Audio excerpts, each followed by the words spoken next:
Would you leave your child with someone who talks to shadows?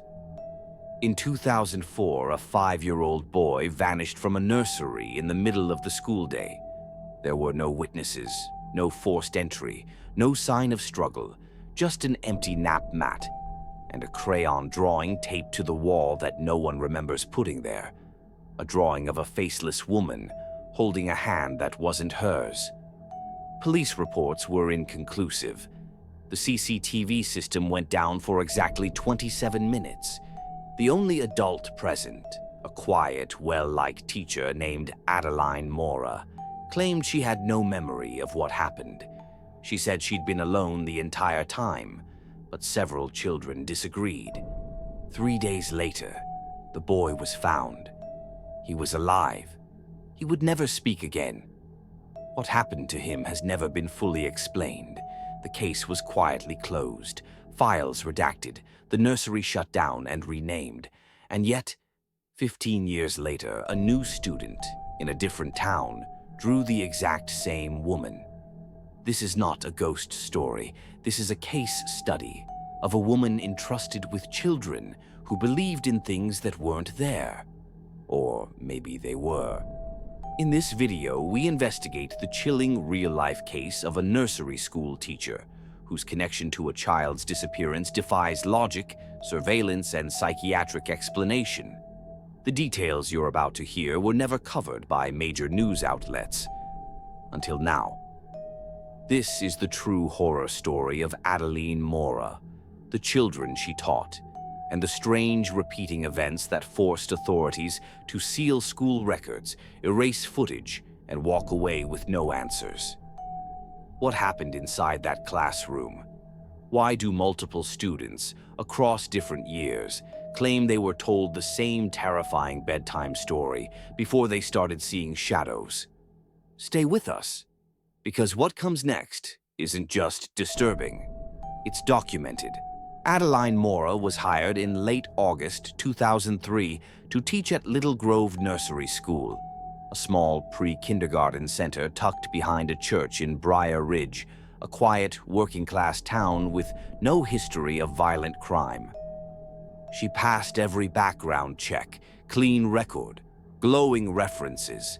Parents described her as soft-spoken, creative, and patient.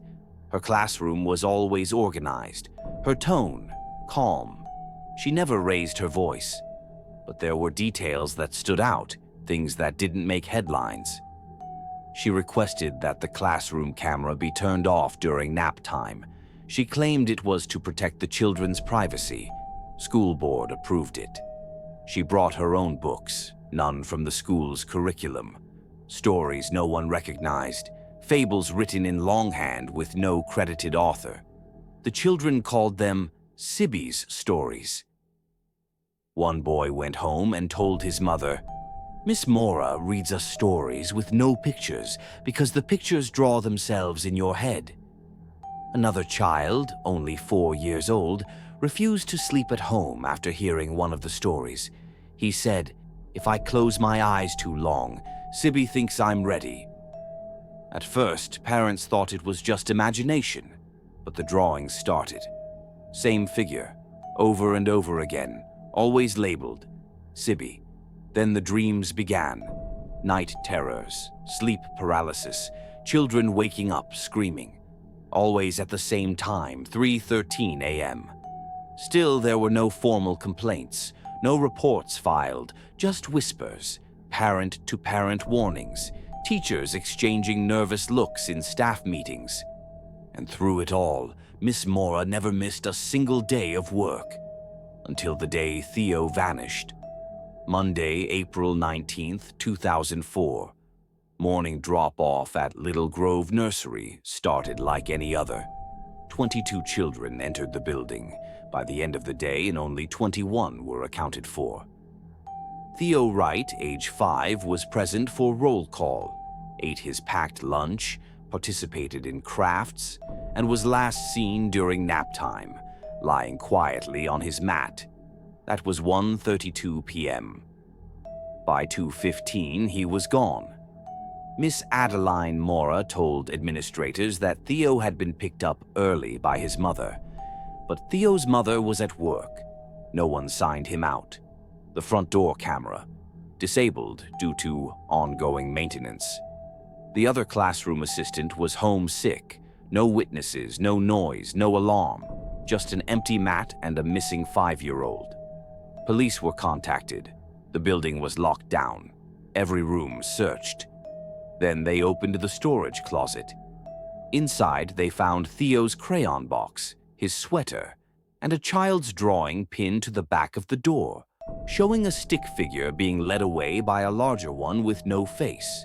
The caption, scribbled in Theo's handwriting, "Sibby picked me today." A full forensic sweep turned up nothing. No fingerprints, no hair, no signs of forced entry. The closet was too small for anyone to hide in. No trapdoor, no crawl space. Just one odd detail. Every crayon inside Theo's box was snapped in half. All of them, except for the black one. Miss Mora was questioned. She calmly insisted that Theo had gone home. When asked about the drawing, she simply smiled and said, "They draw what they hear." Over the next 3 days, volunteers canvassed the neighborhood. Canine units brought in. No leads, no footprints, no sightings. Until day 4, when someone heard scratching sounds coming from beneath the classroom. They broke into the crawl space and found Theo. He was curled in the fetal position, clothes torn, fingernails damaged, eyes open but unresponsive, no physical injuries, no bruises, no signs of abuse, and yet he wouldn't speak. He never would again.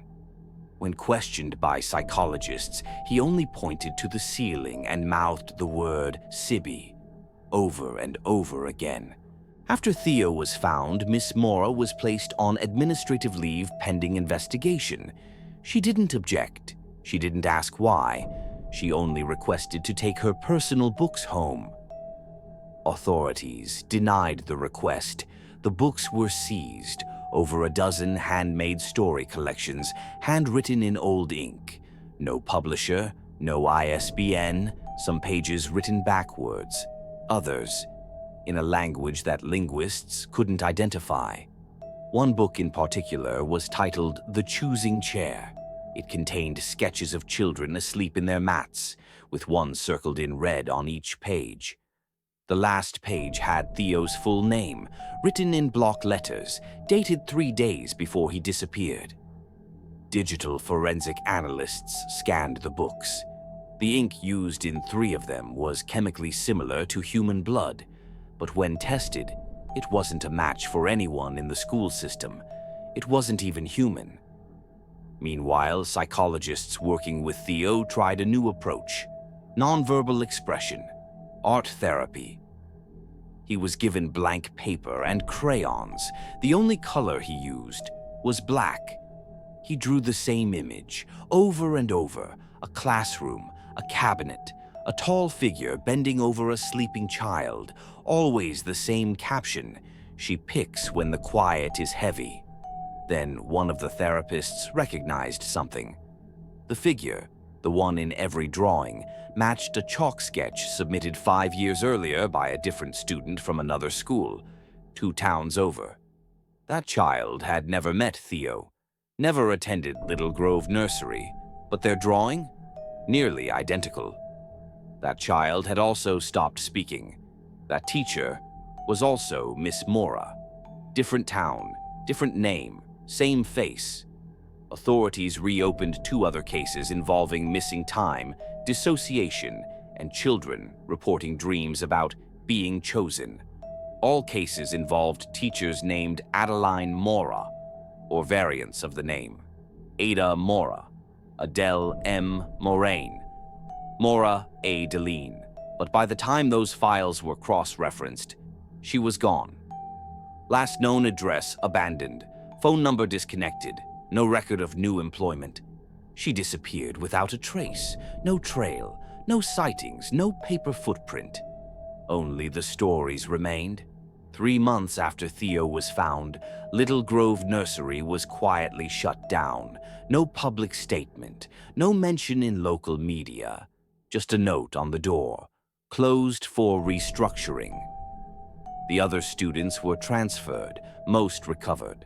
A few continued to speak about the choosing chair and the woman who whispered stories under the mats. But over time, even they forgot. Theo's parents moved away, changed his name.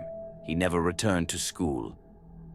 In 2011, a newly built elementary school over 40 miles from Briar Ridge reported a series of unexplained student complaints. Bad dreams, sleepwalking, scribbles of the same figure. When school staff reviewed the faculty roster for patterns, one detail stood out. A substitute kindergarten aide had signed in under the name Maura A. Delon. That name was never seen again. No employment history, no photos, nothing in the payroll system. The visitor log was the only trace. And what about Theo? According to unsealed hospital records from 2019, he occasionally responds to sound. He reacts to whispers, but still doesn't speak, doesn't write, except once. A nurse reported finding a message scratched into the back of his closet door. 5 words. She never stopped choosing me. The handwriting matched the drawing found in 2004. Same pressure, same loops, same spacing. Investigators reviewed the surveillance footage from that night. No one entered Theo's room. No one touched the door. It simply appeared. The original books Miss Mora left behind were archived in a secure facility, locked away, restricted access. But one is missing. Its title, Sibby's Stories, Volume 1. Was Adeline Mora part of a cult, mentally ill, or something else entirely? No conclusion was ever made. And yet, every year since 2004, at least one school in the state reports drawings of a tall, faceless woman in black, bending over a sleeping child. What do you think happened to Adeline Mora? Was she part of something far darker than we understand? Or was it just a tragic case of a teacher losing control? We want to hear your thoughts. Leave a comment below and share your theories. Could she have been chosen too? If you found this case as disturbing as we did, make sure to like this video and subscribe. Don't miss our upcoming stories of real, unsolved mysteries that'll keep you up at night. And if you haven't already, check out our playlist of the most terrifying cases we've covered. You might just discover the next chilling story that never made the headlines.